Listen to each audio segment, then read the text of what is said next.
యోహాను సువార్త 1:14 నుండి మనం నేర్చుకోవడం మొదలుపెట్టాం. వాక్యము శరీరధారి అయి కృపాసత్య సంపూర్ణుడిగా మన మధ్యను నివసించాను.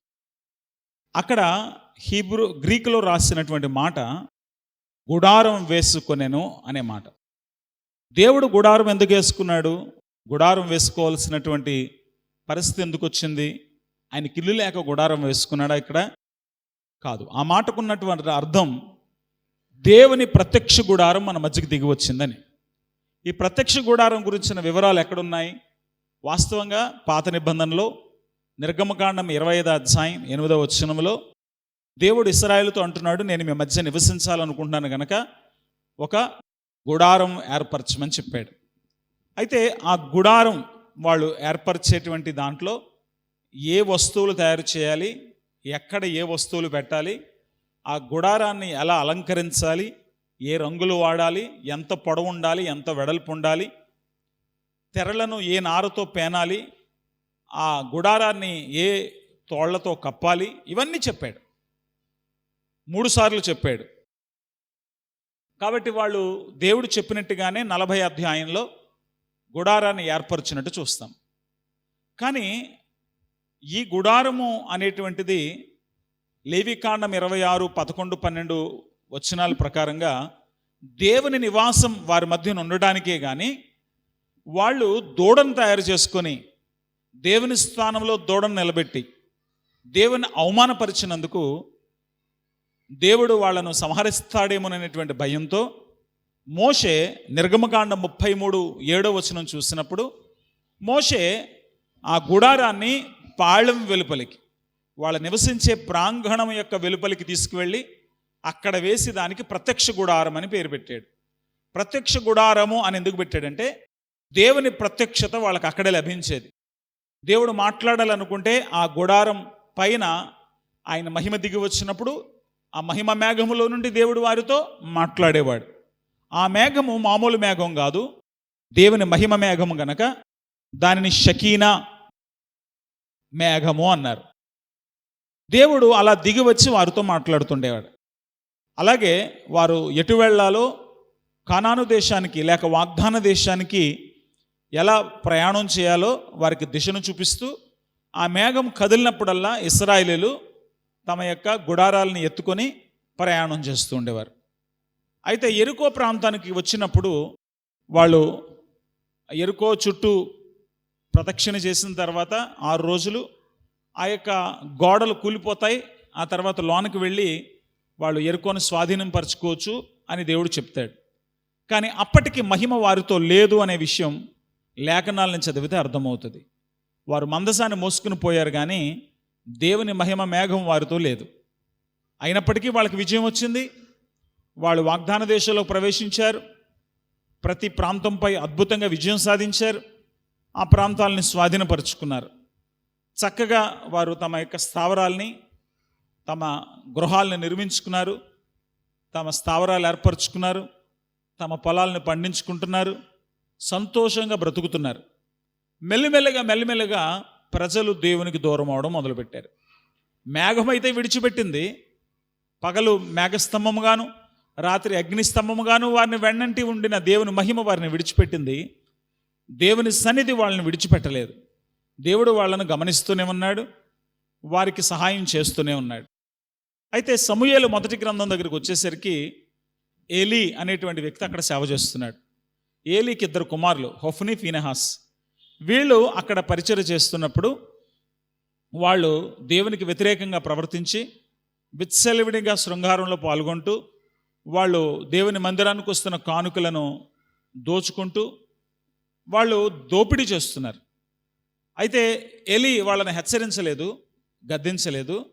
అనేక మంది దగ్గర నుంచి తన బిడ్డల విషయంలో కంప్లైంట్స్ వస్తే మామూలుగా సావధానంగా మాట్లాడేది తప్ప వాళ్ళని సరిచేయలేదు.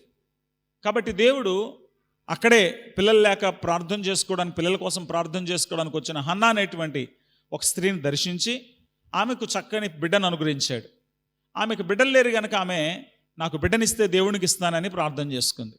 కాబట్టి తనకు బిడ్డ కలిగిన తర్వాత 3 ఏళ్లకు ఆ పిల్లోడికి పాలు మాన్పించి ఆ పిల్లోడిని తీసుకుని వచ్చి దేవుని మందిరంలో దేవునికి ఇచ్చేసింది.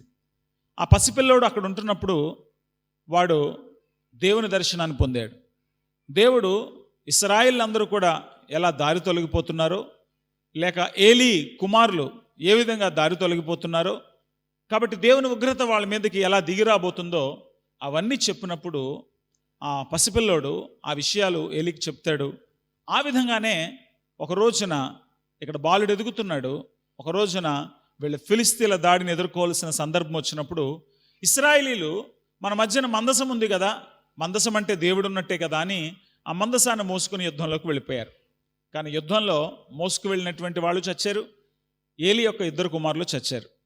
ఆ సమయానికి ఏలీ కోడలు ఫీనెహాసు భార్య కనేటువంటి అంటే బిడ్డను ప్రసవించడానికి 9 నెలల గర్భవతిగా ఉంది. ఎప్పుడైతే తన భర్త చచ్చిపోయాడు అన్న మాట వినబడిందో ఆవిడికి నొప్పులు తగిలి కృంగిపోతూ బిడ్డను కంటూ ఆవిడ చాలా ప్రసవేదన పడుతుంది, బిడ్డను కంటుంది. ఆ సమయంలో అక్కడ సహాయం చేస్తున్న స్త్రీలు వచ్చినటువంటి బిడ్డను చూసి, అమ్మా నీకు మగపిల్లోడికి పుట్టాడమ్మా అంటే ఆమంటది, ఆవిడ నోటంతా వచ్చిన మాట అయితే నాకు బిడ్డ పుట్టాడా ఎంత సంతోషం అని అనటం లేదు, ఈ కాబోదు అంది. ఈ కాబోదు అనే మాటకు అర్థం ప్రభావం ఇశ్రాయేల్లో నుండి వెళ్ళిపోయింది. కాబట్టి ఆమెకు మనోవేదన కలిగించినటువంటి విషయం ఇది. ఆ ఆలోచనతోనే ఆ బాధతోనే ఆ బిడ్డను ప్రసవిస్తూనే ఆవిడ తనువు చాలించింది. ప్రభావం ఇశ్రాయేల్లోంచి వెళ్ళిపోయింది కనుక మందసం కేవలం ఆ పెట్టె వాళ్ళను ఏమాత్రం రక్షించలేకపోయింది. కానీ అదే పెట్టె వాళ్ళు పట్టుకెళ్ళారు ఫిలిస్తీన్లు, వాళ్ళ దాగోను గుళ్ళో పెట్టుకున్నారు. ఆ దాగోను గుళ్ళో వాళ్ళు పెట్టుకున్నప్పుడు వాళ్ళు దేవుడు మందసం వాళ్ళ దేవుడు దొరికేసాడరా మనకి అని అనుకుంటున్నారు వాళ్ళు. కాబట్టి వాళ్ళు ఒక పండగ చేసుకోవాలనుకుని ఆ మందసాన్ని తీసుకువెళ్ళి వాళ్ళ దేవత బొమ్మ ముందు పెడితే మరుసటి రోజుకి ఆ దేవత బొమ్మ పెట్టె ముందు సాష్టాంగపడుతున్నట్టుగా పడిపోయింది. వాళ్ళు అనుకున్నారు ఈ బొమ్మను ఎవడో పాడేసినట్టున్నాడు అనుకున్నారు. మళ్ళీ దాన్ని నిలబెట్టారు. కానీ మరుసటి రోజుకు చూసేసరికి ఆ బొమ్మ యొక్క తలకాయ ఒక చోట, బొమ్మ కాళ్ళు చేతులు ఒక చోట నరకబడి విసిరివేయబడ్డం చూసినప్పుడు భయం వేసింది. అయితే అక్కడ దేవుడు వాళ్ళ మీద పందికొక్కులను పంపించాడు. అవి వాళ్ళని కరవడం మొదలుపెట్టాయి. ప్లేగు వ్యాధి వచ్చింది, గడ్డల రోగం వచ్చింది. ఎక్కడ పడితే అక్కడ గడ్డలు వేస్తున్నాయి, బట్టలు ఉంచుకోలేకపోతున్నారు, ఒంటి మీద చాలా సమస్యలు ఏర్పడుతున్నాయి. కాబట్టి ఇదంతా ఏంటి అని వాళ్ళ శకునం చూస్తే బహుశా ఇది ఇశ్రాయేలు దేవుడు వల్ల అయ్యుండొచ్చు అనుకొని వాళ్ళు ఏం చేశారంటే దేవునికి అంటే వాళ్ళకి దేవుడు అంటే ఎవరో తెలియదు కాబట్టి పందికొక్కులు వచ్చాయి గనక అవి దేవుని సైన్యం అనుకున్నారు. గడ్డల రోగం వచ్చింది గనక అది దేవుని యొక్క ప్రభావం అనుకున్నారు తెలియదు. కానీ గడ్డల రూపంలో పందికొక్కుల రూపంలో బంగారంతో బొమ్మలు చేయించి ఒక కొత్త బండి తీసుకుని అందులో పెట్టి అందులో ఈ మందసాన్ని ఎక్కించి ఎప్పుడు కాడిమోయిన ఎద్దులను తీసుకొచ్చి దానికి కట్టి వాళ్ళు ఏమనుకున్నారంటే ఎప్పుడు కాడిమోయిన ఎద్దులు అంటే అసలు బండిని నడిపించవు కదా, ఒకవేళ ఇవి కనుక బండిని నడిపించుకుంటూ అవి ఇశ్రాయేలు దేశం వైపు వెళ్ళిపోతే ఇది ఇశ్రాయేలు దేవుని వల్లనే కలిగిందని అర్థమవుతుంది, లేక అవి మరొక దిశకు వెళితే లేక మొయ్యకపోయినా వెళ్ళకపోయినా ఇది మన దురదృష్టం వల్ల, ఆ మాట రాయలేదు కానీ అదృష్టం అనే పదం రాశారు, మన అదృష్టం వల్ల కలిగిందేమో అనుకుందాము అన్నారు. ఇలా చేస్తే వాళ్ళు ఆ పెట్టి తయారు చేసి క్షమించండి ఎద్దుల బండి తయారు చేసి ఆ బండికి ఎద్దులను కట్టి ఆ బండి పైన ఈ యొక్క మందసం పెడితే ఆ ఎద్దులు ఎంతో ప్రాక్టీస్ ఉన్నటువంటి ఎద్దుల్లాగా బెయేర్షెబా వైపు అంటే ఇశ్రాయేలు దేశం వైపు చక్కగా నడుచుకుంటూ వెళ్ళాయి. అప్పుడు వాళ్ళు అనుకున్నారు ఇది ఇశ్రాయేలు దేవుని మహిమే అనుకున్నారు. కాబట్టి ఏ మందసం ఉండడం వల్ల దేవుని సన్నిధిని ఇశ్రాయేలు అనుభవించలేకపోయారో అదే మందసం పట్టుకున్నటువంటి ఫిలిస్తీన్లకు దేవుడు శిక్ష విధించాడు. ఆ తర్వాత ఇలా చూస్తూ ఉంటే ఈ మందసం అనేక ప్రాంతాలు వాళ్ళు తీసుకువెళ్తూ వచ్చారు. ఆ తర్వాత దావీదు రాజు అయినప్పుడు తర్వాతి కాలంలో అరే దేవునికి మహిమకరంగా ఒక గుడారం వేయకుండా నేను ఇల్లు ఎలా కట్టుకుంటానని తను ఒక చక్కని మందిరం కట్టాలనుకున్నాడు. కానీ దేవుడు అంటాడు నువ్వు మందిరం కట్టడానికి వీల్లేదు, నువ్వు చేతులతో రక్తం ఒలికించావు, సరే నీకు ఇంట్రెస్ట్ ఉంది కనుక నీ కుమారుడు ద్వారా కట్టించుకుంటానులే అంటాడు. అతని కుమారుడు సొలొమోను దేవాలయం కట్టినప్పుడు మీరు గమనిస్తే 2వ దినవృత్తాంతాల గ్రంథం 7వ అధ్యాయం 1వ వచనంలో ఎప్పుడైతే ఆ మందిరం పూర్తయిందో దేవుని మహిమ దిగి వచ్చింది. దేవుని మహిమ దిగిరాగానే అక్కడున్న వాళ్ళంతా కూడా ఎంతో ఆశ్చర్యానికి లోనయ్యారు, భయానికి లోనయ్యారు. ఒకప్పుడు ప్రత్యక్ష గుడారం పైకి దిగి వచ్చినట్టుగానే దేవుని మహిమను చూసి వాళ్ళు ఎంతో ఆనందించారు. కానీ ఆ మహిమ ఆ మందిరంపై నిలవలేదు. ఆ మందిరం దగ్గర నుంచి మళ్ళీ వెళ్ళిపోయింది. కానీ దేవుని సన్నిధి వాళ్ళని విడిచిపెట్టలేదు. దేవుని మహిమ వారితో లేదు. అయితే ఇశ్రాయేలీయులు దేవుని ఆజ్ఞల ప్రకారంగా జీవిస్తూ దేవునికి అనుగుణ్యంగా బ్రతికినప్పుడు ఒకవేళ వాళ్ళు ఆ మహిమను మళ్ళీ పొందుకునేవారేమో. కానీ రాను రాను ఇశ్రాయేలీయులు దారి తొలగిపోతూ వచ్చారు. అక్కడ దేవాలయం కట్టినటువంటి సొలొమోను కూడా మెల్లగా విగ్రహారాధన వైపు మళ్ళుకున్నాడు. కాబట్టి వాళ్ళు దేవుని ప్రభావాన్ని నిజంగానే కోల్పోయారు. అనేక సార్లు వాళ్ళు మరి శత్రు బాధను అనుభవించారు. ఆ తర్వాతి కాలంలో ఏకంగా 70 సంవత్సరాల బానిసత్వానికి వెళ్ళిపోయారు. ఆ ప్రాంతం కాల్చబడింది, దేవాలయం కూల్చబడింది, ఆ ప్రాంతం ధ్వంసమైంది. వాళ్లకు దేవుని మహిమ లేదు, దేవుని సన్నిధి లేదు. ఇప్పుడు పరాయి దేశంలో బానిసత్వంలో కన్నీటిలో బతుకుతున్నారు. ఇప్పుడు దేవుడు వాళ్ళతో మాట్లాడుతూ వచ్చాడు. ఇర్మియా గ్రంథంలో ఇర్మియా ద్వారా మాట్లాడాడు, యెహెజ్కేలు ద్వారా మాట్లాడాడు. ఇలా చెరలో కూడా ప్రవక్తల ద్వారా మాట్లాడుతున్నప్పుడు వాళ్ళు మారు మనసు పొందుతున్నారు. ఎందుకు దేవుని మహిమ వారిని విడిచిపెట్టాల్సి వచ్చిందో యెహెజ్కేలు గ్రంథం 10వ అధ్యాయంలో లేక 8వ అధ్యాయం నుండి 10వ అధ్యాయం మధ్యలో దేవుడు ఆ కారణాలన్నీ చెరలో ఉన్నటువంటి ప్రజలకు యెహెజ్కేలు ద్వారా బోధింపచేశాడు. మరి ఆ తర్వాత ఇశ్రాయేలీయులు ఏమైనా కాస్త భక్తిలోకి వచ్చారో లేదో నాకు తెలియదు. కానీ హగ్గయి గ్రంథం దగ్గరకు వచ్చేసరికి వాళ్ళు 70 సంవత్సరాల చెర ముగించుకొని తిరిగి వాళ్ళ ప్రాంతాలకు కోరెషు రాజు ద్వారా పంపించబడుతున్నప్పుడు హగ్గయి ప్రవక్త ద్వారా ఒక మందిరం కట్టించాలి అన్న ఆలోచనని దేవుడు వాళ్ళకు తెలియజేశాడు. కాబట్టి వాళ్ళు దేవుని మందిరం కట్టాలి. అందరికి ఇంట్రెస్ట్ వచ్చింది, దేవుని అనుసరించాలనుకున్నారు. జెరుబ్బాబెల్ నాయకత్వంలో వీళ్ళంతా వచ్చారు.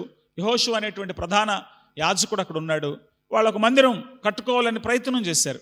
కానీ ఆ ప్రయత్నం సఫలీకృతం కాలేదు. ఎన్నో ఆటంకాలు, అభ్యంతరాలు వచ్చాయి. ఆ తర్వాత మరి దేవుడు జకర్యా అనేటువంటి ప్రవక్తను లేపితే జకర్యా ప్రవక్త యొక్క ప్రవచనాలను బట్టి ప్రోత్సహించబడి దేవుని మందిరం మళ్ళీ నిర్మించారు. నెహెమ్యా అనేటువంటి వ్యక్తిని దేవుడు వాడుకున్నాడు. చక్కగా కోట గోడలు కట్టించాడు. మందిరంలో పరిచర్య జరగడానికి కూడా ఉపకరించాడు. కానీ ఇంకా దేవుని మహిమ వారి మధ్యకి రాలేదు.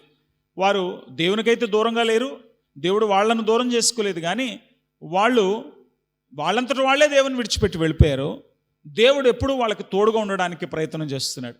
కానీ దేవుని మనసును వాళ్ళు అర్థం చేసుకోలేదు. వాళ్ళు మతపరమైనటువంటి ఆచారాల్లోకి దిగారు. ఓహో, బలులు ఇవ్వాలేమోనని బలులు ఇస్తున్నారు, ధూపం వేయాలి కదా అని ధూపం వేస్తున్నారు, పండుగలు చేయాలి కదా అని పండుగలు చేస్తున్నారు. కానీ దేవుడు ప్రత్యక్ష గుడారం ఎందుకు ఇచ్చాడో, దేవుడు వాళ్ళ మధ్య నివసించాలంటే అటువంటి సెటప్ని ఎందుకు ప్రోత్సహించాడో, దేవాలయం ఎందుకు అలా కట్టబడిందో, దీనన్నిటి వెనకాల ఉన్నటువంటి సత్యాన్ని, వీటన్నిటి వెనకాల ఉన్నటువంటి సత్యాన్ని వాళ్ళు గుర్తించలేకపోయారు. కాబట్టి వాళ్ళు త్వరితగతినే మళ్ళీ దారి తొలగుతూ వచ్చారు. దేవుడు తన సేవకుల ద్వారా మాట్లాడుతూ వచ్చాడు. మీ బలులు అక్కర్లేదు, ముందు మారు మనసు పొందండి, నీతిగా ప్రవర్తించండి, నీతిని, న్యాయాన్ని జరిగించండి అని దేవుడు వాళ్ళను ప్రవక్తల ద్వారా హెచ్చరించాడు. అయితే వాళ్ళు పూర్తిగా మారలేదు గనక దేవుడికి చెప్పడం మానేశాడు. 400 సంవత్సరాలు వాళ్ళకి ఎటువంటి ప్రవచనాలు లేవు, ఏ విధమైన దైవజనులు లేరు.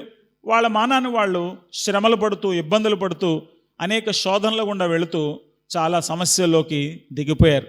ఆ కాలంలో 400 ఏళ్ళు అయిన తర్వాత దేవుడు యోహాను అనేటువంటి భక్తుడిని లేపాడు.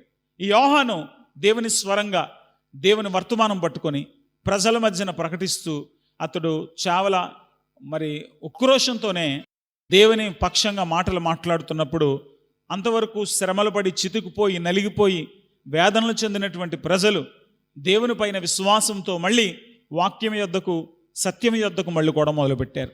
కాబట్టి ఇశ్రాయేల్లో ఉన్నటువంటి సాంప్రదాయం ఏంటంటే, ఒక వ్యక్తి పాపం నుండి బయటకు వచ్చినప్పుడు అతడు శుద్ధీకరించబడాలి. మళ్ళీ దేవాలయంలోకి వచ్చి దేవునికి అర్పణలు ఇవ్వాలంటే అతడు శుద్ధీకరించబడాలి. దానికి ఒక ఆచారం ఉంది. పారుతున్న నీళ్లలో కడగబడాలి, రక్తం చేత శుద్ధి చేయబడాలి. కాబట్టి ఆ పద్ధతి ప్రకారంగా యాజక వంశంలో పుట్టినటువంటి యోహాను వాళ్ళకు బాప్తిస్మ ఇవ్వడం మొదలుపెట్టాడు. వాళ్ళకి బాప్తిస్మ ఇస్తున్నాడు. చాలామంది శుద్ధీకరించబడటానికి వస్తున్నారు. కానీ వాళ్ళంతా నిజంగా మారు మనసు పొందిన వాళ్ళు కాదు. కానీ యోహాను చాలా తీవ్ర పదజాలంతోనే వాళ్ళని హెచ్చరించినప్పుడు చాలామంది దేవుడంటే భయాన్ని సంపాదించుకున్నారు, కానీ ఇంకా పూర్తిగా దేవుని దగ్గరికి రాలేదు. ఆ సమయంలోనే యేసుక్రీస్తు మరి బాప్తిసం తీసుకోవడానికి అక్కడికి వచ్చాడు. యేసుక్రీస్తుని చూడగానే యోహాను చెప్తున్నాడు, ఇదిగో నేను ఎవరో వస్తారు, ఏ మెస్సియా వస్తాడని నేను ప్రకటిస్తూ వచ్చాను, ఆయనే ఈయన. ఆయనకు ముందు మిమ్మల్ని సిద్ధపరచడానికి అరణ్యంలో ప్రకటించేటువంటి శబ్దముగా దేవుడు నన్ను పంపించాడు.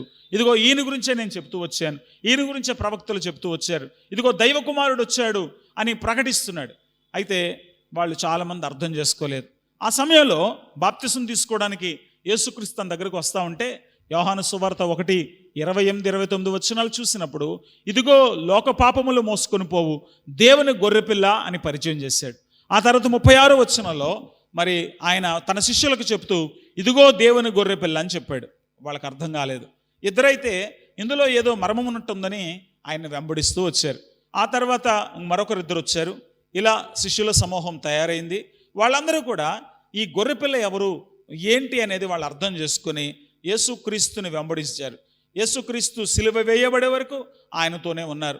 యేసుక్రీస్తుని సిలువ వేస్తున్నప్పుడు భయంతో పారిపోయారు. కానీ ఆ తర్వాత మళ్ళీ ప్రభు దగ్గరికి కొంతమంది వచ్చారు. వీళ్ళంతా కూడా యేసుక్రీస్తులో దేవుని ప్రత్యక్షతను అనుభవించారు గనక వాళ్ళు యేసుక్రీస్తుని దైవ కుమారుడిగా ఆమోదించి, యేసుక్రీస్తు బోధలను అనుసరించి, లేక యేసుక్రీస్తు పునరుద్ధానాన్ని కూడా కళ్ళారా చూశారు గనక వాళ్ళు యేసుక్రీస్తుకి సాక్షులుగా యేసుప్రభు సువార్త భారాన్ని మీద వేసుకొని యేసుప్రభు ఇచ్చిన బాధ్యత ప్రకారంగా ఆయా ప్రాంతాలు తిరుగుతూ ఇదిగో మెస్సయ్య వచ్చాడు, మన కొరకై యేసుక్రీస్తు అనేటువంటి వ్యక్తిని దేవుడు పంపించాడు, ఆయన మనందరి పాపాల కొరకు సిలువ పైన రక్తం గార్చాడు, కాబట్టి ఇక మనం బలులు అర్పించాల్సిన అవసరం లేదు, ఆయన రక్తంలో శాశ్వతంగా పాపక్షమాపణ కలుగుతుంది, ఆయన బోధల ద్వారా జీవితంలో ఎలా నడుచుకోవాలో తెలుస్తుంది, ఆయన నామములో బాప్తిసం తీసుకుంటే మీరు శాశ్వతంగా శుద్ధీకరించబడతారు, దేవుని రాజ్యాన్ని స్వతంత్రించుకుంటారని వీళ్ళంతా సువార్త ప్రకటించడం మొదలుపెట్టారు. ఈ సువార్త ఆయా ప్రాంతాలకు వెళ్ళింది. దేవుని ప్రత్యక్షతనివ్వడానికి మనిషి రూపంలో వచ్చినటువంటి యేసుక్రీస్తు ప్రభువారు మరణించారు, తిరిగి లేచారు. కానీ ఆయన తన శిష్యులకు చెప్పాడు, నేను వెళ్ళిపోతున్నాను, కానీ మీతోనే దేవుని మహిమ ఉండేటట్టు, మీరు దేవుని సన్నిధిని అనుభవించేటట్టు, ఒకప్పుడు ప్రత్యక్ష గుడారంలోనే దిగి వచ్చిన మహిమ, లేక దేవుడు యేసుక్రీస్తు ద్వారా ప్రత్యక్షపరిచినటువంటి ఆ మహిమ ఇప్పుడు మీ హృదయాల్లో ప్రకాశింపచేసి మిమ్మలను నా ప్రత్యక్షత కొరకు, నేను భౌతికంగా మళ్ళీ భూమి మీదకి వచ్చే వరకు మిమ్మల్ని సిద్ధపరచడానికి, రాజ్యాన్ని కట్టడానికి ఇదిగో నా ఆత్మను ఆదరణకర్తగా మీ దగ్గరకు పంపిస్తున్నాను అని చెప్పాడు. ఆయన ఆరోహణమై వెళ్ళిపోగానే మరి 10 రోజులకి పరిశుద్ధాత్మదేవుడు ఒక ఇంటిలో ప్రార్థన చేసుకుంటున్నటువంటి వ్యక్తుల పైకి దిగి వచ్చాడు. పరిశుద్ధాత్మదేవుడు దిగిరాగానే ఆ ప్రాంతం అంతా కంపించింది, ఆ ప్రాంతం అంతా గట్టిగా గాలి వీచింది, అగ్ని మీద పడినట్టు అయ్యింది. వాళ్ళు అన్య భాషలతో మాట్లాడడం మొదలుపెట్టారు. కానీ ఆ భాషలు పిచ్చి భాషలు కాదు, ఇవాళ మన వాళ్ళు మాట్లాడుతున్న భాషలు కాదు. వాళ్ళ చుట్టూ ఉన్నటువంటి వ్యక్తులకు అర్థమయ్యే భాషలో దేవుని కార్యాలను వివరిస్తున్నప్పుడు ఆ చుట్టూ అనేక ప్రాంతాల నుంచి పెంతెకొస్తు పండుగ చేసుకోవడానికి వచ్చిన వాళ్ళు దేవుని మాటలను బట్టి దేవుని సత్యాన్ని తెలుసుకొని వాళ్ళను వచ్చి, అయ్యా ఇప్పుడు మేము కూడా దేవుని సన్నిధానాన్ని అనుభవించాలి, పాపక్షమాపణ పొందాలంటే ఏం చేయాలని అడిగితే పేతురు వాళ్ళ మధ్యలో నిలబడి మారు మనసు పొందండి అని బోధించాడు. ఎప్పుడైతే పేతురు వాక్యం ప్రకటించారో వాళ్ళు సత్యాన్ని తెలుసుకొని తాము చేసిన పాపములను బట్టి యేసుక్రీస్తును తృణీకరించినందుకు, ఆయనను తెలుసుకోలేకపోయినందుకు, ఆయన ఆరోహణమయ్యే వరకు కూడా ఆయన విలువను గుర్తించలేనందుకు హృదయంలో నొచ్చుకొని మేము కూడా మారు మనసు పొందుతామని చెప్పి వాళ్ళ జీవితాన్ని మార్చుకొని బాప్తిస్మం పొందడం మొదలుపెట్టారు. కాబట్టి అనేక మంది క్రీస్తునందు విశ్వాసులోనికి వస్తూ ఉంటే సంఘం పెద్దగా అవుతూ వచ్చింది. అయితే ఈ సంఘమే దేవుని సన్నిధి నివసించే ప్రదేశం, ఈ సంఘమే దేవుని ప్రత్యక్షతను ప్రపంచానికి ఇవ్వగలిగినటువంటి అద్భుతమైన సమాజం అనే విషయం రాను రాను రాను రాను వాళ్ళకి అపోస్తులు బోధిస్తూ వచ్చారు. కనుక 2వ కొరింథీ పత్రిక 6వ అధ్యాయం మీరు 15వ వచనం నుండి చివరి వరకు చదివితే పాత నిబంధనలో చెప్పబడిన ప్రవచనాన్ని పౌలు ఎత్తిపట్టి మాట్లాడుతున్నాడు. ఇదిగో దేవుడు మన మధ్యకు వస్తానంటున్నాడు, మనతో ఉంటానంటున్నాడు, ఈ వాగ్దానం ఇంకా నిలిచి ఉంది, దేవుడు మన మధ్యలోకి రావాలనుకుంటున్నాడు, మనతోనే ఉండాలనుకుంటున్నాడు. కనుక మీరు పరిశుద్ధంగా నివసించండి, పవిత్రంగా జీవించండి, లోకంతో పాటు విచ్చలవిడిగా బ్రతకండి, లోకానుసారంగా జీవించకండి, వాక్యానుసారంగా జీవించండి, పితృపారంపర్యమైన మీ వ్యర్థ ప్రవర్తన విడిచిపెట్టండి, దేవునికి భయపడండి, దేవుని ఆత్మతో నింపబడండి. కాబట్టి దేవుడు అలా చేస్తే మిమ్మలను తన కొరకు అద్భుతమైనటువంటి నివాసంగా మార్చుకుంటాడు. మీ మధ్యకు ఆయన దిగి వస్తాడు అని వాళ్ళకి స్వార్థ ప్రకటిస్తూ హెచ్చరికలు బోధిస్తున్నప్పుడు సంఘం వాక్యం పైన విశ్వాసంతో అపోస్తులు వేసిన పునాది పైన సంఘం కట్టబడడం ఆరంభించబడింది. అది ఎప్పటికీ కూడా కొనసాగుతుంది. అయితే ఈ పనంతా కూడా పూర్తయిన తర్వాత భౌతికంగా మహిమాస్వరూపుడుగా యేసు ప్రభు మన మధ్యకు వస్తాడు అన్నది దేవుని వాక్యపు సారాంశం. కాబట్టి ఈ సత్యాన్ని తెలుసుకున్నటువంటి వాళ్ళు, ఈ విషయాలన్నీ అర్థమైనటువంటి వాళ్ళు యేసుక్రీస్తునందు ఒకవేళ విశ్వాసం ఉంచి క్రీస్తు సంఘములో చేర్చబడితే వాళ్ళంతా కూడా దేవుని మహిమతో నింపబడతారు, పరిశుద్ధాత్మతో నింపబడతారు. అంత మాత్రమే కాదు, యేసుక్రీస్తు భవిష్యత్తులో భూమి మీదకి వస్తున్నప్పుడు ఆయనకు స్థానం ఇవ్వగలిగినటువంటి ఆధ్యాత్మికమైన ఆత్మ సంబంధమైనటువంటి మందిరముగా వాళ్ళు మారుతారు అన్న విషయాన్ని మీకు చెబుతూ నేను నా వర్తమానాన్ని కొనసాగించాను. ఇది దేవుడిచ్చిన వర్తమానం కనుక ఇది పూర్తిగా మీకు అర్థమయ్యేటట్టు చేయకుండా మళ్ళీ మత్తయి సువార్తలోకి వెళ్ళకూడదని దీనినే నేను గత 2-3 వారాలుగా ఇంకా విడమర్చి మీకు చెప్పడం మొదలుపెట్టాను. ఆనాడు ప్రత్యక్ష గుడారం దేవుని మహిమను వాళ్ళకి కనుపరచడానికి, దేవుని సన్నిధిని వాళ్ళకు అనుగ్రహించడానికి అయితే యేసుక్రీస్తును పంపించింది కూడా ఆ ఉద్దేశంతోనే. అందుకే యోహాను సువార్త 14వ అధ్యాయం 6వ వచనంలో యేసుప్రభు వారు అంటారు, నేను మార్గమును సత్యమును జీవమును, నా ద్వారా తప్ప మీరు తండ్రి వద్దకు చేరలేరు. మీరు తండ్రిని చూడాలనుకుంటే, తండ్రి మహిమను అనుభవించాలనుకుంటే, తండ్రి ప్రత్యక్షతను అనుభవించాలనుకుంటే నా మాట విని నా ఆజ్ఞల ప్రకారంగా జీవిస్తే అప్పుడు నేను నా తండ్రి వచ్చి మీ దగ్గర నివాసం చేస్తాం. ఇదిగో పరిశుద్ధాత్మదేవుడు మీ జీవితంలోనికి వస్తాడని ఆయన వారికి బోధించాడు. ఇప్పుడు ఆ బోధనానుసారంగా ఒకవేళ గనక మనం ఈ సత్యాన్ని అర్థం చేసుకుంటే దేవుడు మన హృదయాన్నే తనకు నివాస స్థలంగా మార్చుకుంటాడు మొట్టమొదటిగా. ఆ తర్వాత మనలాంటి అనేక మంది వ్యక్తుల మధ్యలో భౌతికంగా పరిపాలించడానికి రాజాదిరాజుగా ఆయన త్వరలో రాబోతున్నాడు. కాబట్టి ఒక క్రైస్తవుని కర్తవ్యం ఏంటి, లేక క్రీస్తు సంఘములో చేర్చబడిన వ్యక్తికి ఉండాల్సినటువంటి లక్ష్యం ఏంటి, మనం ఎందుకోసం బతకాలి, 2026లో మన జీవితాల్లో మనం చేపట్టాల్సినటువంటి పనులేంటి అంటే క్రీస్తుకు అనుకూలమైనటువంటి వ్యక్తులుగా మార్చబడటమే. అలా మార్చబడకపోతే, దేవునికి మనం ఉపయోగకరం కాకపోతే మనం విసర్జించబడతాం, నరకములో వేయబడతాం. మనము దేవుని మహిమ కొరకే సృజించబడ్డాం. ఆది కాండములో దేవుడు ఆదామును తన మహిమ కొరకే చేసుకున్నాడు. కానీ ఆదాము దేవుని విడిచిపెట్టాడు, దేవునికి దూరం అయిపోయాడు. తిరిగి ఆదాముని హక్కును చేర్చుకోవడానికి, పాప ప్రక్షాళన చేయడానికి, పవిత్రపరచబడటానికి దేవుడు ఆనాడే ఒక రక్షణ ప్రణాళికను తెలియచేశాడు. ఆ ప్రకారంగానే, ఆ ప్రణాళికలో భాగంగానే అనేక సంవత్సరాల నుంచి దేవుడు చెబుతున్నటువంటి విషయాలలో భాగంగానే యేసుక్రీస్తులో రావటం, యేసుక్రీస్తు మరణించటం, యేసుక్రీస్తు తిరిగి లేవటం అన్నీ జరిగిపోయాయి. ఇప్పుడు ఆ విషయాలు అర్థం చేసుకొని దేవునితో సంబంధాన్ని పెంచుకొని దేవుని ఆత్మతో నింపబడితే ఆ మహిమను, ఆనాడు ప్రత్యక్ష గుడారంపై దిగి వచ్చినటువంటి మహిమను, యేసుక్రీస్తులో నివసించిన మహిమను మన హృదయాల్లో మనం అనుభవించగలుగుతాం. ఈ విషయాన్ని 2 కొరింథీ పత్రిక 4వ అధ్యాయం 4వ వచనంలో పౌలు భక్తుడు తెలియజేస్తాడు. కనుక 3వ అధ్యాయం 17వ వచనం నుంచి అంటాడు, ప్రభువే ఆత్మ, ఆయన వైపు మనం చూసినప్పుడు మనం పాపము నుండి, లోకపు భ్రష్టత్వం నుండి, లేక మనల్ని పట్టి పీడిస్తున్నటువంటి దేవునికి వ్యతిరేకమైన స్వభావం నుండి సంపూర్ణంగా విడుదల చేయబడి ప్రభు యొక్క రూపంలోనికి మార్చబడతాం, మహిమ నుండి అధికమైన మహిమలోనికి తీసుకొని పోబడతామని అక్కడ పౌలు భక్తుడు తెలియచేస్తూ ఉంటున్నాడు.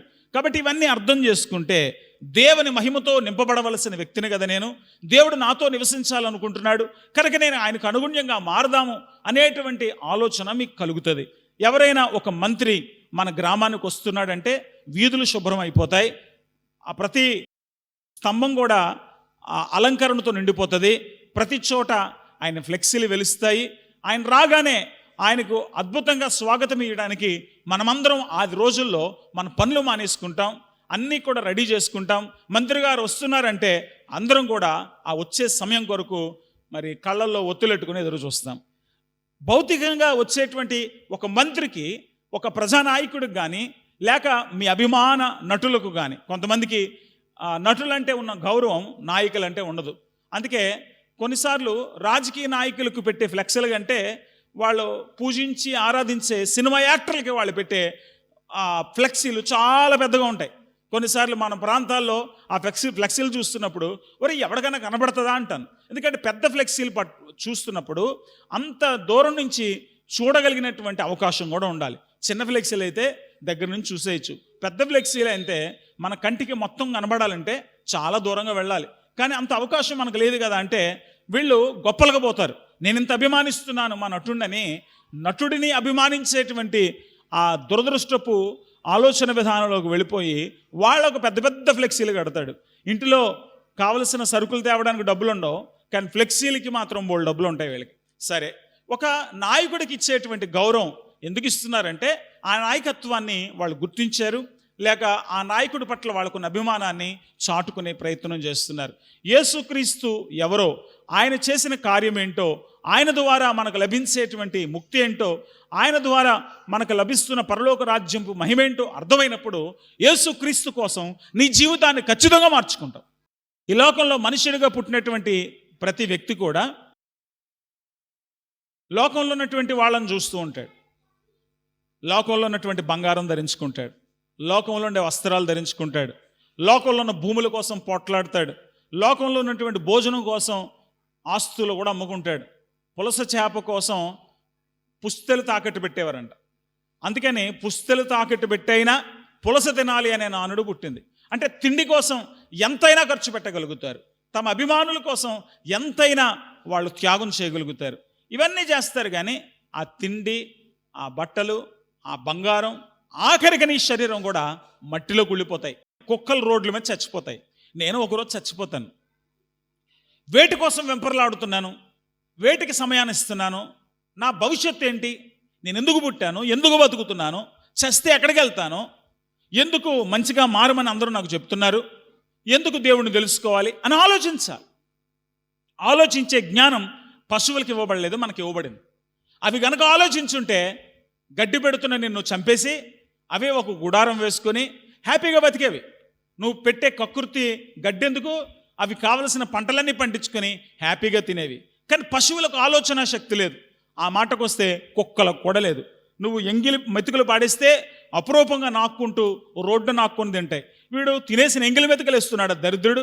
వీడు పెట్టే భోజనం మనం తినడం ఏంటి, వీడిని కరిచి చంపేసి మనమే భోజనం వండుకుందామని కుక్కలు అనుకుని ఉంటే మనకు అవకాశం ఉండేది కాదు. ఊహ విచిత్రంగా ఉంది కదా. కుక్కలు ఇల్లు కట్టుకోవడం, గేదెలు గుడారాలు వేసుకోవడం, పక్షులు పంటలు పండించడం, అవన్నీ పశువులు, వాటికి జ్ఞానం లేదు. కానీ మనుషుడు 2 రాళ్ళు కొడితే అగ్గి వస్తుంది అనుకుని ఆలోచించిన మనిషి అక్కడితో ఆగిపోలేదు. ఇవాళ మీరు డుర్మని నడుపుతున్నటువంటి బళ్ళు, ఆ బళ్ళు లోపల ఏముంటుంది, ఇగ్నిషన్, లోన ఒక నిప్పు రవ్వ మెలుగుతూ ఉంటుంది. 2 రాళ్ళు కొడితే నిప్పు వచ్చింది, భోజనం వండుకుందామన్న చోట మనిషి ఆగిపోలే. అదే నిప్పు రవ్వతో వాహనాలు కూడా నడిపించవచ్చు, అదే నిప్పు రవ్వతో విమానాలు కూడా నడిపించవచ్చు అని ఆలోచించాడు. అదే నిప్పు రవ్వతో యాటం బాంబులు కూడా పేల్చి చంపేయచ్చు అని కూడా తెలుసుకున్నాడు. అక్కడితో ఆగిపోలేదు. ఎన్నో ఆవిష్కృతం చేసుకుంటున్నాము. రోజు రోజుకి మన జీవితాన్ని మెరుగుపరుచుకుంటున్నాము. మనం ఎన్నో రకాల సౌఖ్యాలు అనుభవిస్తున్నాం. కానీ ఇన్ని సాధించగలిగాము, కానీ మరణాన్ని వాయిదా వేయగలిగిన శక్తి ఎవ్వడికి లేదు.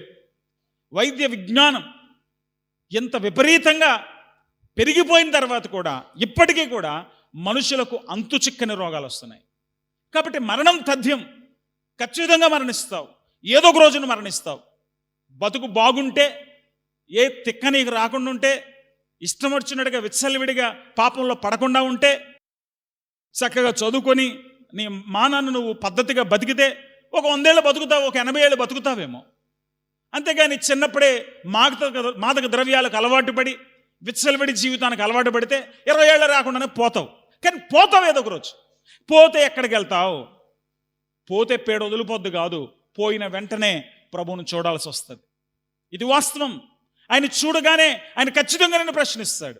నేను నా చేతులతో నిర్మించుకున్న మనిషివి నీవు నా మాట వినకుండా, నన్ను పట్టించుకోకుండా నీ ఇష్టం వచ్చినట్టు తిరిగావు. నువ్వు నా మాట ఎందుకు వినలేదు, నా సేవకుల మాట ఎందుకు వినలేదు, ఆ రోజున జీవితం ఏంటో ఎందుకు అర్థం చేసుకోలేదని అడుగుతాడు. మన దగ్గర సమాధానం ఉండదు. అప్పుడు ఆయన తీర్పు తీర్చి మళ్ళీ నిత్య నరకంలో పడేస్తాడు. అక్కడ అగ్ని ఆరదు, పురుగు చావదు. ఇక్కడ ఏం పర్వాలేదులే అని అనుకున్నప్పుడు అక్కడికి వెళ్ళిన తర్వాత అయ్యో నేను ఇక్కడి నుంచి బయటికి వెళ్ళాలి అని ఏడ్చే రోజులు వస్తాయి. అందుకే ప్రసంగి గ్రంథం 11 చివరి వచనాల్లో యవనుడాని యవన కాలమందు తినుము తాగుము సుఖించుము అంటూనే 12వ అధ్యాయంలో దుర్దినములు రాకముందే అనేటువంటి హెచ్చరికతో ఆ అధ్యాయాన్ని మొదలు పెడతాడు. కాబట్టి దుర్దినములు రాకముందే నువ్వు సత్యాన్ని గుర్తిరగాలి, యేసు ప్రభువుని తెలుసుకోవాలి, ఏ దేవుని ప్రణాళికను తెలుసుకోవాలి, నీ జీవితాన్ని నువ్వు మార్చుకోవాలి. సరే, ఈ అంశంలో నుండి లేక ఈ విషయంలో నుండి గత వారం నేను అసలు దేవుని మందిరపు ఆవరణంలోనికి రావాలంటే ఒక భక్తుడు ఏం చేస్తాడు, మొట్టమొదట అతడు ఎలా ప్రవేశిస్తాడు, దేవుని ప్రత్యక్షత కావాలని దేవుడు ఇచ్చిన ప్రణాళిక ప్రకారంగా అటువంటి ప్రత్యక్ష గుడారంలోనికి ఒక వ్యక్తి రావాలి అనుకుంటే ఏ ప్రొసీజర్ గుండా లేక ఏ విధానంలో అతడు లోనికి రావాల్సి వస్తుంది అన్న విషయాన్ని చెప్తూ మొట్టమొదటిగా అతడికి బలియాగం కావాలి. బలిద్రవ్యం ఇవ్వకుండా దేవుని యొక్క బలిష్టమైనటువంటి ఆశీర్వాదాలు అతని జీవితంలోనికి రావు.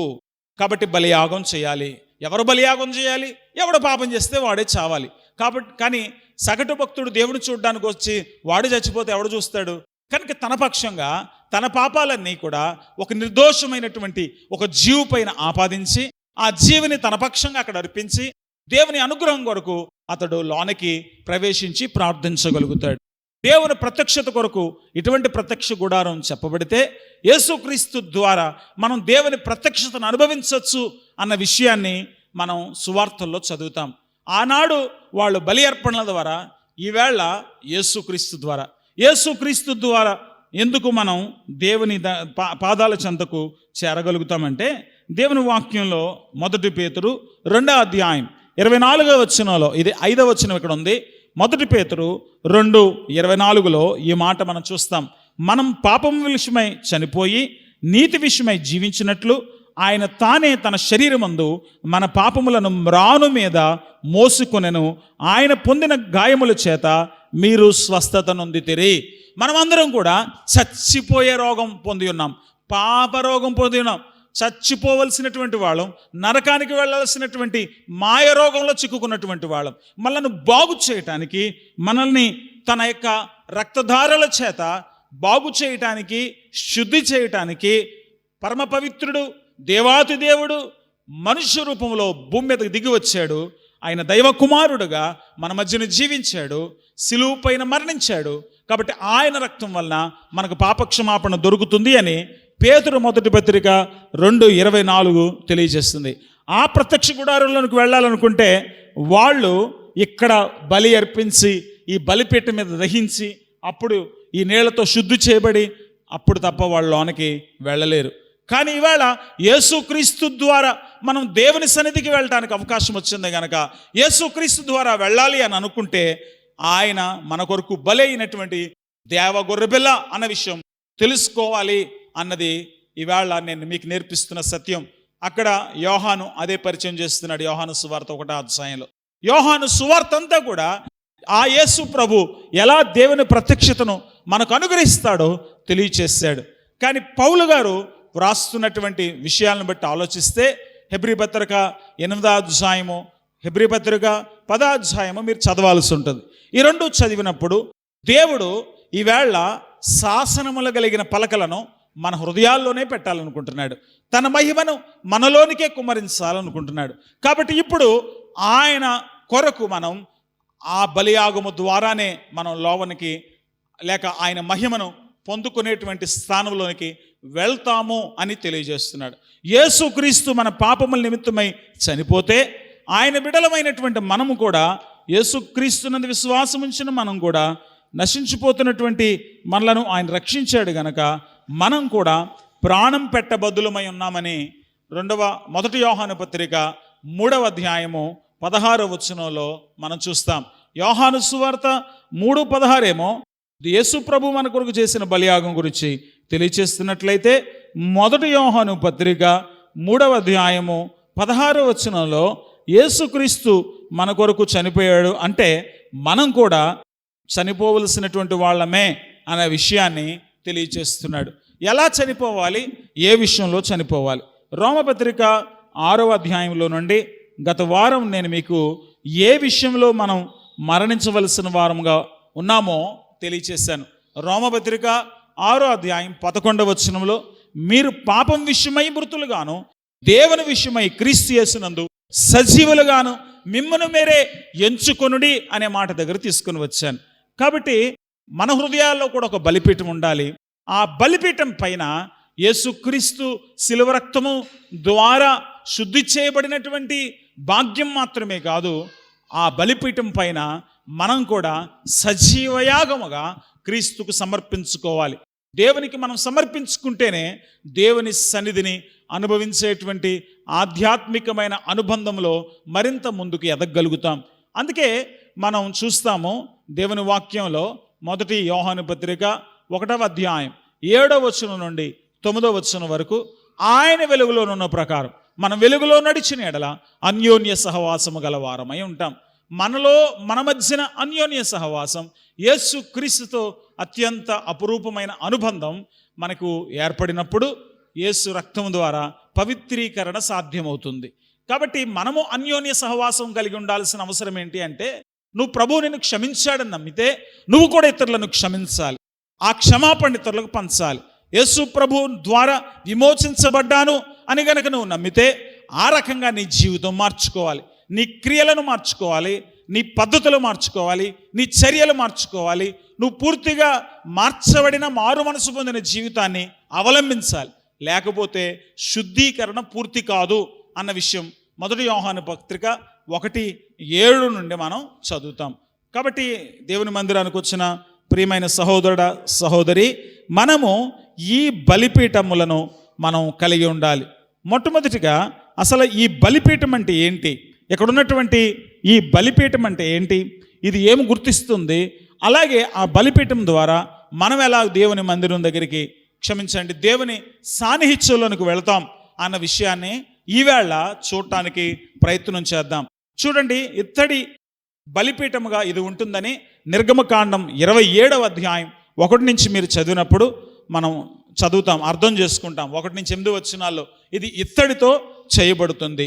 ఇది ఇత్తడితో చేయబడిన తర్వాత దాని మీద దేవుని కొరకు బలులు ద్రవ్యాలు అర్పించబడుతుంటాయి. కాబట్టి అది పరిశుద్ధపరచబడుతుంది. కాబట్టి నిర్గమకాండం 29:37 వచనం చూస్తే ఈ బలిపీఠం ఎక్కడుంటుందో, ఎక్కడ బలి అర్పణలు జరుగుతుందో అక్కడ పవిత్రత సాధ్యమవుతుంది, ప్రతిష్ఠించబడుతుంది అన్న విషయాన్ని మనం చదువుతాం. 29:37లో ఈ బలిపీఠమునకు తగినది ప్రతిష్ఠితమవుతుంది అని చెప్తాడు. ఇదే 29వ అధ్యాయం 38వ వచనం మీరు చదివినప్పుడు రోజు అక్కడ బలి అర్పణలు జరగాలి అన్న విషయాన్ని మనం చదువుతాం. చూడండి, నిర్గమకాండం 29వ అధ్యాయం 38వ వచనం ఎవరైనా చదివి సహాయం చేయగలుగుతారా? నీవు బలిపీఠం మీద నిత్యము అర్పింపవలసినవేమనగా నిత్యము అర్పించాలి. బలిపీఠం మీద అగ్ని మండుతూ ఉండాలి. యాక్చువల్గా అగ్ని ఎక్కడి నుండి వస్తుంది? వాళ్ళు నిప్పు రాజేస్తే రాకూడదు. మొట్టమొదట వాళ్ళు ప్రత్యక్ష గుడారం ఏర్పరిచినప్పుడు వాళ్ళు అక్కడ బలి అర్పణలు అంటే చూడండి, లేవికాండం 1వ అధ్యాయంలో దహన బలి గురించి వ్రాశాడు. ఎందుకు దహన బలిని మొదట ప్రస్తావించారంటే, ఈ బలిపీఠానికి 3 పేర్లు ఉన్నాయి.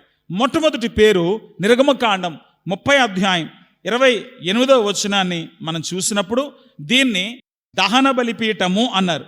నిర్గమకాండం 30వ అధ్యాయం 28వ వచనంలో దహన బలిపీఠము, దేవునికి బలిద్రవ్యాలు దహింపచేసేటువంటి దహన బలిపీఠము. రెండవదిగా 43వ కీర్తన 4వ చరణం దగ్గరికి వెళితే దీనిని దేవుని బలిపీఠము అన్నారు. మామూలు బలిపీఠం కాదు, దేవుని బలిపీఠం, దేవుని కొరకు బలులను దహించేటువంటి దహన బలిపీఠము, దేవుని బలిపీఠము. మలాకి 2:13 చదివినప్పుడు దీన్ని యెహోవా బలిపీఠం అన్నారు. కాబట్టి దేవుని బలిపీఠము నీ హృదయాల్లో ఉండాలి. దేవుని కొరకు బలి కాగలిగిన, దేవునికి నిత్యము జీవితాన్ని అర్పించుకోగలిగినటువంటి ఆ లక్షణం నీలో లేకపోతే దేవుని మహిమ నీ జీవితాల్లో నివసించలేదు.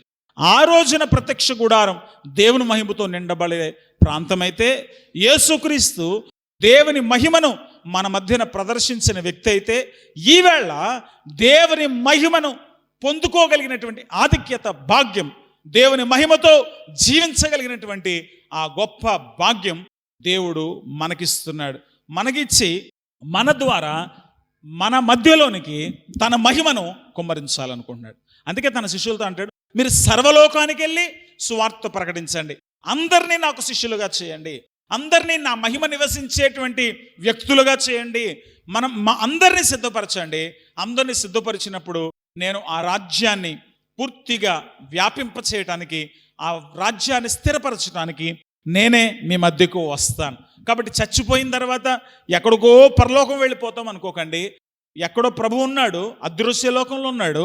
ఆ ప్రభువే భౌతిక రూపంగా మన మధ్యకు మళ్ళీ రాబోతున్నాడు. కానీ మొట్టమొదటిగా నీ హృదయములో దేవుని కొరకు బలిపీఠం ఉన్నదా? నీ హృదయంలో దేవుని కొరకు బలిపీఠం ఉన్నదా? ఇక్కడ ఈ మందిరంలో బలిపీఠం చూస్తే ఇక్కడ అనేక ఉపకరణాలు ఉన్నాయి. దీపస్తంభం, రొట్టెల బల్ల, దహన ధూపవేదిక, ఇక్కడ ఉండేటువంటి మందసం, ఇక్కడ ఉండేటువంటి ఈ ఇత్తడి గంగాళం, ఇవన్నిటికంటే కూడా ఇది చాలా పెద్దది. ఈ బొమ్మలో దీన్ని చిన్నగా వేశారు, కానీ 4.5 అడుగులు ఎత్తులో, అంటే ఈ హైట్లో 7 అడుగులు పొడవు వెడల్పులతో చతుస్రాకారంలో ఈ యొక్క బలిపీఠం ఉండేది. ఈ బలిపీఠం తేలిగ్గా కనపడుతుంది. దేవుడు మందిరానికి వచ్చినప్పుడు ఎవడైనా సరే బలిపీఠాన్ని ఈజీగా చూడగలడు. అది చిన్న పదార్థం కాదు, లేక తెరల చాటున దాచబడింది కాదు, బయటకు కనబడుతుంది. కాబట్టి దేవుని కోసం సమర్పించబడిన జీవితం బయటకు కనపడాలి. నేను మనసులో దేవుడి కోసం నిర్ణయం చేసుకున్నాను, హృదయంలో దేవుడి కోసం చాలా అనుకున్నాను, నేను పైకి అలా కనపడక్కర్లేదు అని మీరు అనొద్దు. మీ సాక్ష్యం మీ సమర్పణలో కనపడాలి, మీ నిబద్ధతలో కనపడాలి, మీ పరిశుద్ధతలో కనపడాలి, మీ ప్రత్యేకతలో కనపడాలి. నువ్వు నలుగురితో నవ్వటం లేదు, నువ్వు నలుగురితో విచ్చలవిడిగా తిరగడం లేదు, నువ్వు నలుగురితో ఇష్టం వచ్చినట్టుగా లోకంలో కనపడడం లేదు. ఏమనుకోడండి ప్రభు? ఎందుకు అనుకోడు? నీకోసం ప్రాణం పెట్టినాడు. అన్ని విషయాల్లో నీ నుంచి పరిశుద్ధత కోరుతున్నాడు. ఎక్కడ రాజీ లేదు. నీ మాటల్లో, నీ ప్రవర్తనలో, నీ చేతల్లో, నీ జీవితంలో పరిశుద్ధత కావాలి. అందుకే 1 పేతురు 1:18 చూస్తే 19 పితృపారంపర్యమైన మీ వ్యర్థ ప్రవర్తన విడిచిపెట్టడానికి మీరు మామూలుగా విమోచించబడిన వాళ్ళు కాదు, అమూల్యమైన రక్తం చేత, యేసుక్రీస్తు రక్తం చేత విమోచించబడ్డారు అని అంటున్నాడు. నేను యేసుప్రభు రక్తం చేత విమోచించబడ్డాను అనుకున్నప్పుడు నా జీవితాన్ని అలాగే కాపాడుకోవాలి. ఆఫ్టర్ ఆల్ ఎక్కడో కొన్నటువంటి కాస్ట్లీ బట్టలతో మనం ఎక్కడికైనా వెళితే దాని మీద చిన్న నలక, చిన్న గీత పడకుండా చూసుకుంటారు. ఓ కొత్త బండి కొనుక్కుంటారు, దాన్ని అస్తమాటు రుద్దుతూ ఉంటారు, చిన్న గీత పడకూడదు. ఇల్లు నీట్గా కట్టుకొని మంచి రంగులు వేసుకుంటారు, అక్కడ చిన్న గీత పడకుండా చూసుకుంటారు. వాటన్నిటిపై ఉన్న శ్రద్ధ నీ మీద ఎందుకు ఉండకూడదు? నువ్వు పైకి పరిశుద్ధంగానే కనబడాలి, అక్కడ రాజీ లేదు. పరిశుద్ధత లోన పెట్టుకుంటాను, బయటికి నా ఇష్టం వచ్చినట్టు ప్రవర్తిస్తాను కాదు. పరిశుద్ధత లోన బయట కూడా ఉండాలి. అవునండి, దేవుని మాటల్లో ఉన్న మాటలు వాస్తవమే కదా. హృదయం నిండిన దాన్ని బట్టి నోరు మాట్లాడుద్దంట. నీలో అప్పుడప్పుడు దుర్భాషలు వస్తున్నాయంటే లోన అది నిండిపోయింది. నేను లోన భక్తిపరుడు అంటే ఎట్ట కుదురుతుంది? పైకి నీ మాటలు కూడా శుద్ధంగానే ఉండాలి, నీ చూపులు శుద్ధంగానే ఉండాలి, నీ ప్రవర్తన కూడా శుద్ధంగానే ఉండాలి. బలిపీఠం బయటికే కనపడుతుంది. నేను ఇదిగో ఈ విషయాలు దేవునికి అర్పించేశాను, ఇదిగో నా జీవితాన్ని దేవునికి సమర్పించేశాను, ఇదిగో నేను దేవుని కోసం అంకితం అయిపోయాను, ఇక మీతో రాను అన్నది నువ్వు స్పష్టంగానే చెప్పాలి. ఆ తేడా, ఆ వ్యత్యాసం కనబడాలి. అది కనపడకుండా నేను భక్తిపరుణ్ణి అనగనక నువ్వు అనుకుంటే నిన్ను నువ్వు మోసం చేసుకుంటున్నావు, దేవుని మోసం చేసే ప్రయత్నం చేస్తున్నావు, నిన్నువే నాశనం చేసుకుంటున్నావు. మొట్టమొదటగా దేవుని కొరకు బలి చేయబడిన, దేవుని కోసం బలిగా నన్ను నేను అర్పించుకోగలిగిన ఆ బతుకు నాలో ఉన్నదా అని ఎవరికి వాళ్ళమే ప్రశ్నించుకోవాలి. బలిపీఠం బలి అవ్వాల్సినటువంటి ఆవశ్యకతను గుర్తు చేస్తుంది. కాబట్టి దేవుని మందిరంలోనికి వాళ్ళు రావాలి అంటే ఆ బలిపీఠం పైన, యెహోవా బలిపీఠం పైన, లేకపోతే ఆ దహన బలిపీఠం పైన వాళ్ళు సర్వాంగ హోమంగా బలిద్రవ్యాన్ని అర్పించాలి. ఆ బలి ఎలా చేస్తారో లేవికాండం 1వ అధ్యాయాన్ని నేను వివరించాను. మొట్టమొదటిగా ఆ జంతువు తలకాయను కోస్తారు. అవును, నీ తలంపులకు నీ చర్యలకు మధ్యన తేడా రాకపోతే నువ్వు దేవుని కోసం నిలబడలేవు. నువ్వు అనుకున్నదంతా చేయటానికి తొందరపడే వ్యక్తివైతే, నువ్వేమనుకుంటే అదే చేసే వ్యక్తివైతే నువ్వు ఎప్పటికీ దేవుని కోసం అద్భుతమైన బలియాగంగా ఉండలేవు. ఆ బలిపీఠం వ్యర్థంగానే ఉంటుంది. కాబట్టి దేవుని కోసం బతకాలి అనుకున్నప్పుడు నువ్వు అనుకున్నట్టుగా చేయకుండా నీ ఆలోచనలకు నీ చర్యలకు మధ్యన దేవుని వాక్యాన్ని తెచ్చిపెట్టుకోవాలి. దేవుని వాక్యం అనే ఖడ్గాన్ని, దేవుని వాక్యం అనేటువంటి అసత్యాన్ని తీసుకొచ్చి పెట్టుకోవాలి. ఆ వాక్యం చేతే నీ తలంపులను నువ్వు సరి చేసుకోవాలి. ఆ వాక్యం చేతనే నువ్వు శుద్ధి చేసుకోవాలి. ఇలా కోసిన తర్వాత ఆ జీవిని నిలువుగా చీల్చి దాని చర్మం తీసి దాని అవయవాలు విడదీసి దాని అంతరములను కడుగుతారు. అలాగే నువ్వు దేవుని వాక్యం చేత పరిశుద్ధపరచబడాలి. ఎలా పరిశుద్ధపరచబడతాము? 119వ కీర్తన 7-9 చరణాలు చదివినప్పుడు యవనస్తులు దేవుని చేత తమ నడతను శుద్ధి చేసుకుంటారు. వారు ఆయన వాక్యం చేత దాన్ని జాగ్రత్తగా చూచుకొనుట చేతనే కదా అంటాడు. కాబట్టి దేవుని వాక్యమును మనం అన్వయించుకుంటూ ఆపాదించుకుంటూ మన హృదయాన్ని దేవుని వాక్యంతో నిక్షిప్తం చేసుకుంటూ మనలను మనం శుద్ధి చేసుకుంటాం. ఆయన వాక్యం ద్వారానే మన తలంపులను మన ఇష్టానుసారంగా విచ్చవిడిగా బ్రతికేటువంటి మన యొక్క చిత్తాన్ని చంపుకుంటాం. ఆయన వాక్య ప్రకారంగానే మన నడతను శుద్ధి చేసుకుంటాం. ఇలా శుద్ధి చేసుకున్న తర్వాత మాత్రమే, ఇలా శుద్ధి చేయబడిన జంతువు మాత్రమే అక్కడ కాల్చబడాలి. కాల్చబడడం అంటే ఆహుతి చేయబడటం. నీ జీవితం సంపూర్ణంగా దేవునికి యాగముగా మారిపోవాలి. ఇక నీ ఇష్టం అనేది ఉండడానికి వీలేదు. దేవుని చిత్తమే నీకు శిరోధార్యం కావాలి.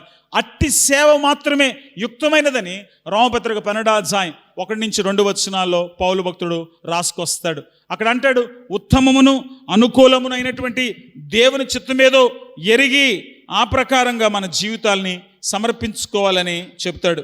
మరియు సహోదరులారా, అక్కడ రోమపత్రిక 12:1 నేను చదువుతున్నాను. కాబట్టి సహోదరులారా, పరిశుద్ధమును దేవునికి అనుకూలమునైన సజీవ యాగముగా మీ శరీరములను ఆయనకి సమర్పించుకునడని దేవుని వాత్సలను బట్టి మిమ్మను బతిమాలుకొనుచున్నాను. ఇట్టి సేవ మీకు యుక్తమైనది. ఎటువంటి సేవ? ఈ లోక మర్యాదను అనుసరింపక. లోక మర్యాదను అనుసరించొద్దు. లోకంలో ఇప్పుడు ఇదే పద్ధతి అండి, ఇప్పుడు ఇదే ట్రెండ్ అండి, ఇప్పుడు అందరూ కూడా మరి భోగి మంటలు వేసుకోవాలండి, ఇప్పుడు ఇదే ట్రెండ్ అండి, ఇప్పుడు అందరూ కూడా మరి ఇలాగా ముగ్గులు వేసుకుంటారండి. లోక మర్యాదను అనుసరించొద్దు. ఉత్తమమును అనుకూలమును సంపూర్ణమునై ఉన్న దేవుని చిత్తం ఏదో పరీక్షించి తెలుసుకున్నట్లు నీ మనస్సు మారాలి. నీ మనస్సు మారకపోతే దేవుని చిత్తం ఏంటో తెలుసుకోవు. అందరూ నన్ను మెచ్చుకోవాలంటే ఏం చేయాలని ఆలోచిస్తావు. అందరి దృష్టిని ఆకర్షించాలంటే ఏం చేయాలని ఆలోచిస్తావు.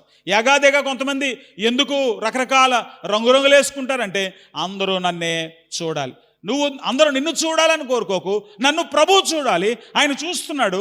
చూసినప్పుడు నా ప్రవర్తన సరిగ్గా ఉండాలి. ఇర్మీయా గ్రంథం 17:10 వలె నా హృదయం దేవుని ముందు సరిగ్గా ఉండాలి అని మనం ఆలోచన చేసుకుంటూ మన మనస్సును మార్చుకుంటూ మనం మారుతూ ఉండాలంట. రూపాంతరము పొందుడి. ఎప్పుడైతే అలా రూపాంతరం పొందుతూ ఉంటావో దేవుని ఆత్మ నిన్ను పరిశుద్ధపరుస్తూ ఉంటాడు. అక్కడ మొట్టమొదటి కాలంలో లేవికాండం 9:24 చదివినప్పుడు ప్రత్యక్ష గుడారంలో ఆ బలిపీఠం మీద బలిద్రవ్యం అర్పించేటప్పుడు ఆకాశం నుండి అగ్ని దిగి వచ్చి కాల్చింది అన్న విషయాన్ని మనం చదువుతాం. నీ జీవితం దేవునికి అనుకూలంగా ఉన్నప్పుడు దేవుడు నీ జీవితాన్ని ఆయన మలుచుకోవడం, మార్చుకోవడం, తన మహిమ కొరకు వాడుకోవడం మొదలు పెడతాడు. కాబట్టి లేవికాండం 29:1 చూసిన లేవికాండం 6:13 చూసినప్పుడు ఆ బలిపీఠం మీద ఎప్పుడు అగ్ని మండుతూనే ఉండాలి అని చెప్పాడు. అవును, దేవుని కొరకు జీవించాలనే తపన, దేవుని మహిమ కొరకు నేను బ్రతకాలనేటువంటి ఆరాటం, ఆకాంక్ష నిరంతరం మండుతూనే ఉండాలి. అది ఎక్కడ తగ్గినా సరే మనం అక్కడ లోకంతో రాజ్యపడిపోతాం. అందులో ఎక్కడ లోపం వచ్చినా మనం మళ్ళీ పాపంతో రాజ్యపడిపోతాం, మళ్ళీ మనం లోకంలో కలిసిపోతాం. కాబట్టి ఆ భ్రష్టత్వం, ఆ బుద్ధి లేని తత్వంలో నువ్వు వెళ్లకుండా ఉండాలి అంటే దేవుని ప్రేమ నీ హృదయంలో రగులుతూ ఉండాలి. దేవుని ఆత్మ నీ హృదయంలో నిన్ను మండిస్తూ ఉండాలి. అందుకే 2వ తెస్సలోనికే పత్రికలో మనం ఒక మాట చూస్తాం. తెస్సలోనికేలకు పౌలు రాసినటువంటి మొదటి పత్రిక 5వ అధ్యాయంలో మీరు చూసినప్పుడు అక్కడ ఒక మాట కనపడుతుంది. 19వ వచనంలో ఆత్మను ఆర్పకుడి. మొదటి తెస్సలోనికే పత్రిక 5:19 ఆత్మను ఆర్పకుడి. పరిశుద్ధాత్మ దేవుడు నీ జీవితంలో చల్లారిపోకూడదు. ఆర్పడం అంటే మండుతున్నట్టే కదా లెక్క. కాబట్టి ఆత్మను ఆర్పకుండా ఉండాలంటే ఏం చేయాలి? పైన చెప్తాడు ఏం చేయాలి అంటాడంటే ఎడతెగక ప్రార్థన చేయడి అంటాడు. నిరంతరాయంగా ప్రభువా నీ చిత్తమే నా జీవితంలో జరగాలని దేవునికి నువ్వు అప్పగించుకుంటూ ఉండాలి. ఇంకేమంటాడు? ప్రతి విషయం నందు కృతజ్ఞతాస్తుతులు చెల్లిస్తూ ఉండాలి, ప్రార్థిస్తూ ఉండాలి, దేవుని ఆరాధిస్తూ ఉండాలి, దేవుని చిత్తం చేయాలనేటువంటి దాని తాపత్రయం నీకుండాలి. 21వ వచనంలో సమస్తమును పరీక్షించి మేలైన దానిని చేపట్టుడి. దేవుని చిత్తం చేయాలి అనే ఆ ఆరాటం, ఆ మంట నీ హృదయంలో ఉన్నప్పుడు పరిశుద్ధాత్మ దేవుడు నీలో నిత్యము వసించగలుగుతాడు. పరిశుద్ధాత్మ దేవుడు నీ జీవితంలో ఉన్నప్పుడు నువ్వు ఆయనకు అనుకూలంగా ఉండడం మాత్రమే కాదు, అనేకులకు ఆశీర్వాదకరంగా ఉంటావు. ఆనాడు అగ్ని దిగి వచ్చింది, వాళ్ళ హృదయాలు మండాయి, వాళ్ళు సువార్త ప్రకటించారు. అనేక ప్రాంతాలు దేవుని రక్షణ సువార్తను విని మరి ప్రభు యొక్క సంఘములో వాళ్ళు చేర్చబడ్డారని అపోస్తుల కార్యములు 2వ అధ్యాయంలో లేక ఈ 2 నుంచి 8 అధ్యాయాల్లో మనం చూస్తూ ఉంటాం. కాబట్టి ప్రియమైన దేవుని బిడ్డలారా, నీ బలిపీఠం మీద అంటే నువ్వు దేవుని కొరకు జీవించాలనేటువంటి ఆకాంక్ష నీలో మండుతూ ఉంటున్నప్పుడు, దేవుని చిత్తం చేయాలనేటువంటి హృదయంలో ఆ మంట మండుతున్నప్పుడు, దేవుని కొరకు బ్రతకాలి అనేటువంటి మంట మండుతున్నప్పుడు, దేవుని ప్రేమతో నీ హృదయం దహించబడుతున్నప్పుడు, ఆయన కొరకు నువ్వు తప్పనిసరిగా మండుతున్నటువంటి బలిపీఠంగానే ఉంటావు. నిన్ను అందరూ చూడగలుగుతారు. కాబట్టి ఇక్కడ మనం చూస్తే దేవుని వాక్యంలో వాళ్ళు నిర్గమకాండం 29:1 చదివితే యాజకులను ప్రతిష్ఠించేటప్పుడు వాళ్ళు దహన బలిపీఠం మీద దహన బలి అర్పించారని చూస్తాం. అలాగే లేవికాండం మరి 29వ అధ్యాయం 10 నుంచి 12 వచనాల్లో, లేవికాండం 8వ అధ్యాయం, నిర్గమకాండం 29వ అధ్యాయం 1వ వచనం, నిర్గమకాండం 29వ అధ్యాయం 10 నుంచి 12 వచనాలు, లేవికాండం 8వ అధ్యాయం 14వ వచనం నుండి మరి 15వ అధ్యాయం వరకు, లేక ఇలా మనం చూసుకుంటూ పోతే ఈ వచనాలన్నిటిలో కూడా మరి వాళ్ళు దహన బలిని లేక ఆ బలిపీఠాన్ని మండించేటువంటి కారణం యాజకులను ప్రతిష్ఠించేటప్పుడు. తర్వాత ప్రాయశ్చిత్త దినాన్న అంటే సమాజం అంతటి కొరకు వాళ్ళు ప్రార్థించడానికి సంవత్సరానికి ఒకసారి వాళ్ళు ప్రాయశ్చిత్త దినం అని ఒకటి చేస్తారు. అది లేవికాండం 16-18లో కనపడుతుంది. అప్పుడు కూడా వాళ్ళు బలిపీఠం మీద దహన బలి అర్పించేవారు. ఆ బలిపీఠం మీద దహన బలి అర్పించి వాళ్ళు ఆ బలిపీఠం కొమ్ములను రక్తముతో ప్రోక్షించేవారు. అవును, దేవుని కొరకు నువ్వు ప్రతిష్ఠించుకుంటున్నప్పుడు మరి నీ జీవితాన్ని నువ్వు మార్చుకోవాలి, నువ్వు ప్రాయశ్చిత్తం చేసుకోవాలి అనుకున్నప్పుడు నీ హృదయంలో ఎప్పుడు కూడా ఈ యొక్క అగ్ని మండుతూనే ఉంటుంది. కాబట్టి అరణ్య గుడారంలో అన్ని అంశాలు యేసుక్రీస్తునే సూచిస్తున్నాయి. అక్కడ బలిపీఠం దగ్గరకు రాకుండా వీళ్ళు లోన దేవుని దగ్గరికి వెళ్ళలేరు. అలాగే నీ కొరకు నా కొరకు బలి అయినటువంటి యేసుక్రీస్తు ద్వారా తప్ప మనం దేవుని దగ్గరికి చేరలేం. కాబట్టి యేసు ప్రభు వారు ఏమంటున్నారంటే నా ద్వారా తప్ప, యోహాను సువార్త 14:6లోను 10వ అధ్యాయం 9వ వచనంలోను మనం చూస్తున్నాం. కాబట్టి యేసుక్రీస్తు ప్రభు వారి రక్తము ద్వారా ఒకవేళ నువ్వు పరిశుద్ధపరచబడి ఉంటే దేవుని మహిమను పొందడానికి నువ్వు ఎంతో దూరంలో లేవు. దేవుని కొరకు జీవించేటువంటి ఆ యొక్క ఆవశ్యకత నువ్వు కలిగి ఉన్నావు. కాబట్టి మనం దేవుని వాక్యాన్ని మనం చదువుతున్నప్పుడు ఇంకా ఈ బలిపీఠం గురించి ఇంకా మనం ఆలోచన చేసుకుంటే, ఈ బలిపీఠం పైన వీళ్ళు ఏం చేస్తున్నారంటే తుమ్మకర్రతో చేసి దానికి ఇత్తడి రేకును పొదిగిస్తున్నారు. తుమ్మకర్రతో చేస్తున్నారు. తుమ్మకర్రని ఎందుకు వాడారు తర్వాత చెప్తాను. కానీ వాళ్ళు ఇత్తడి రేకును పొదిగించారు. ఎందుకంటే చూడండి, ఈ మందిరంలో మిగతా ఉపకరణాలని బంగారంతో పొదిగించారు, కానీ ఇక్కడ మాత్రం ఇత్తడితో పొదిగించారు. ఎందుకంటే ఇత్తడి అనేది తరచుగా తీర్పుతో ముడిపడింది. అంటే ఇత్తడి తీర్పుకి సంకేతంగా సంఖ్యాకాండం 21:9 చదివినప్పుడు అక్కడ ఇత్తడి సర్పం కనబడుతుంది. యెషయా గ్రంథం 60వ అధ్యాయం 17వ వచనం కానీ, ప్రకటన గ్రంథం 1:10-15వ వచనం కానీ చూస్తే ఇత్తడి తీర్పుకి సూచనగా ఉంది. కాబట్టి దేవుని తీర్పును ఎదుర్కొనేటువంటి ఆ స్థితి, దేవుని తీర్పును తాను ఎదుర్కొని మనకు క్షమాపణ పంచిపెట్టాడు గనక యేసు ప్రభు బలి అయినటువంటి గొర్రెపిల్లగా మనకి ఇక్కడ కనపడుతున్నాడు. అలాగే ఇంకో విషయం, అక్కడ ఇత్తడి కనపడుతుంది అన్నప్పుడు ఆ ఇత్తడి వేడిని సహిస్తుంది, ఎంత వేడినైనా సహిస్తుంది.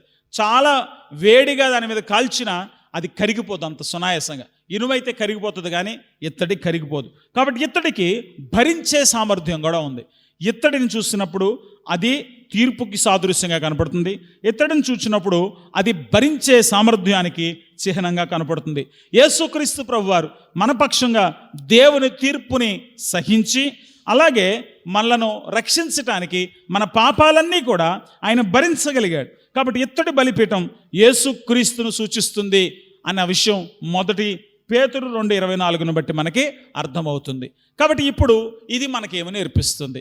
ఇత్తడి బలిపీఠం నీ జీవితంలో ఉంటే నువ్వు దేవుని ప్రేమతో రగిలించబడుతూ, దేవుని ఆత్మతో దేవుని చిత్తం చేయాలనేటువంటి ఆలోచనతో రగిలించబడుతూ, దేవుని కొరకు నేను జీవించాలి, లోక మర్యాదను అనుసరించి నడవకూడదు అనే ఆలోచనతో నువ్వు ఎల్లప్పుడూ ప్రార్థన చేయొచ్చు, దేవుని స్తుతిస్తూ దేవుని ఆత్మ చేత నువ్వు రగిలించబడుతున్నప్పుడు దేవుని మహిమ చేత నువ్వు ప్రకాశించబడటానికి అతి దగ్గరలో ఉన్నావు. అంత మాత్రమే కాదు, నువ్వు అలా దేవుని కొరకు జీవించే వ్యక్తిగా ఉన్నప్పుడు నువ్వు కూడా అనేకుల కొరకై ఆ రక్షణ భారాన్ని, ఆ మారు మనసు వాళ్ళు పొందాలనేటువంటి ఆ భారాన్ని కూడా నువ్వు తప్పనిసరిగా భరిస్తావు.